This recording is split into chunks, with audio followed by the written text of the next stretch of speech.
Après 15 ans de mariage, je n'aurais jamais imaginé que ma vie puisse s'effondrer en moins de 10 secondes. Pourtant, c'est exactement ce qui s'est passé un jeudi soir pluvieux. Ma femme, Stéphanie, m'avait dit qu'elle assistait à une conférence à 2 heures de route et qu'elle ne rentrerait que le lendemain après-midi. De mon côté, je devais passer la nuit chez de vieux amis.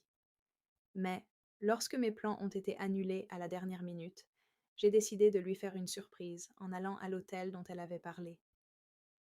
Je pensais que nous pourrions dîner ensemble et profiter d'une soirée inattendue en tête-à-tête. J'ai même acheté des fleurs en chemin. Avec le recul, je ris parfois de l'ironie de la situation. J'étais là, à préparer des surprises romantiques, tandis que le destin me réservait tout autre chose. À 20h47, j'ai utilisé la carte magnétique de secours qu'elle m'avait donnée pour les urgences, et j'ai ouvert doucement la porte de la chambre d'hôtel. Ce que j'ai vu à l'intérieur a brisé 15 ans de confiance en un instant. Stéphanie n'était pas seule. Elle était au lit avec un autre homme. Pendant plusieurs secondes, personne n'a bougé. Personne n'a crié. Personne n'a parlé. Les fleurs m'ont glissé des mains et sont tombées sur le tapis. Son visage est devenu blanc. L'inconnu à côté d'elle s'est précipité sur la couverture, tandis que Stéphanie murmurait mon nom avec horreur. Mais, étrangement, je n'ai rien ressenti. Aucune colère. Aucun cri. Juste le vide.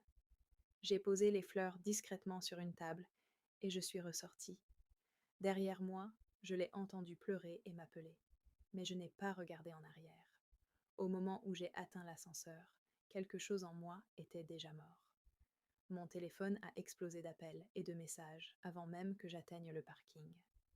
Stéphanie a laissé des messages vocaux paniqués et remplis d'excuses. Elle me suppliait de répondre. Elle affirmait que c'était une erreur. Elle prétendait n'aimer que moi. Pourtant, chaque excuse semblait dénuée de sens. On fait des erreurs, on oublie un anniversaire, on brûle le dîner. Ce dont j'avais été témoin n'était pas une erreur. C'était une décision, une série de décisions. Et en rentrant chez moi, seule, j'ai réalisé quelque chose de douloureux. Elle n'était pas désolée de m'avoir trahi. Elle était désolée parce que je l'avais vue. Cette nuit-là, je n'ai pas dormi. Au lieu de cela, je suis restée assis tranquillement dans mon bureau, à penser à la vie que nous avions construite ensemble. La maison, les investissements, l'avenir que nous avions planifié. Pendant des années, j'avais fait entièrement confiance à Stéphanie. J'avais tout mis à nos deux noms parce que je croyais que nous étions partenaires. Mais à un moment donné, elle avait cessé d'agir comme telle. À l'aube, j'ai pris une décision.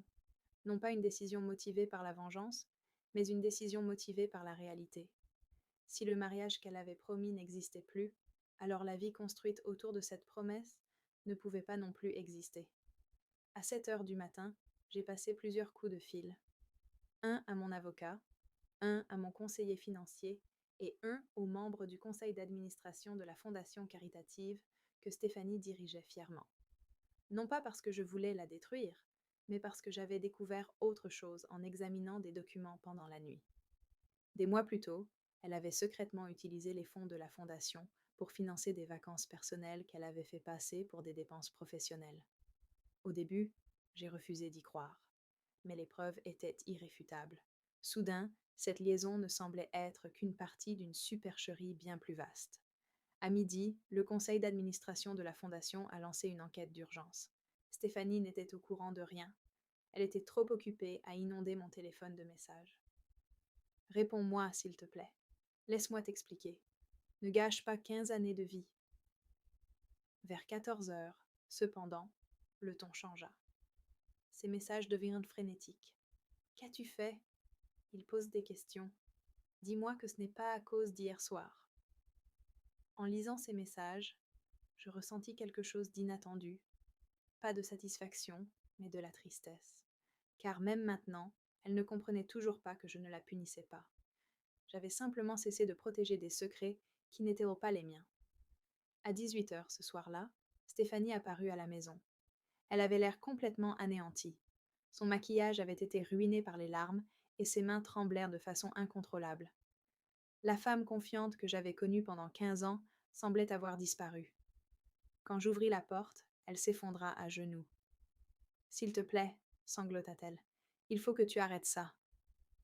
Pendant une seconde, je crus qu'elle me suppliait de l'épouser, mais ce n'était pas le cas. Dis-leur qu'il y a eu un malentendu, s'écria-t-elle. S'il te plaît, appelle le conseil. Ils t'écouteront. C'est alors que j'ai enfin compris quelque chose de déchirant. 24 heures après l'avoir surprise dans le lit d'un autre, elle ne me suppliait pas de pardonner sa trahison. Elle ne me suppliait pas de reconstruire ce qu'elle avait brisé. Elle me suppliait de sauver la réputation qu'elle craignait de perdre. D'une certaine manière, même maintenant, elle croyait encore que j'existais pour réparer les conséquences de ses choix. Cette réalisation fut plus douloureuse que l'infidélité elle-même. J'ai baissé les yeux vers la femme que j'avais autrefois aimée et lui ai posé une simple question. Si je n'étais jamais entrée dans cette pièce, m'aurais-tu dit la vérité? Son silence a tout répondu. Les larmes coulaient sur son visage. Elle ne pouvait pas dire oui car nous connaissions tous les deux la réponse. Finalement, elle chuchota le seul mot sincère qu'elle avait prononcé en 24 heures. Non. À ces mots, j'ai fermé les yeux, non pas par colère, mais par deuil.